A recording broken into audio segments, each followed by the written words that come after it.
Some cars were never meant to be forgotten. They were built to move not just down roads, but through hearts. This is a 1991 Mazda Miata. It's been asleep for almost a decade, parked, forgotten, covered in silence. I stumbled across it one night, just another half-hearted Facebook listing. Needs work, no top, hasn't run in years, but sometimes a line like that hides 1,000 stories. When I met the seller, he smiled quietly and said it was my brother's. He loved that car. His voice softened. After he moved away, it just sat. There was a silence after that, the kind of silence that tells you this car wasn't just metal and bolts, it was a memory waiting to wake up.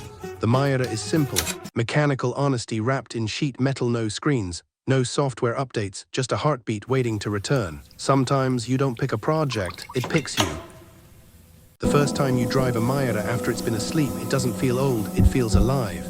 Like a loyal friend who's been waiting for you to show up again. It's not about horsepower, it's not about speed. It's about connection between road, machine, and heartbeat. In a world chasing the future, instant torque, silent motors, endless screens, this little car reminds us of something simple. Driving should make you feel something.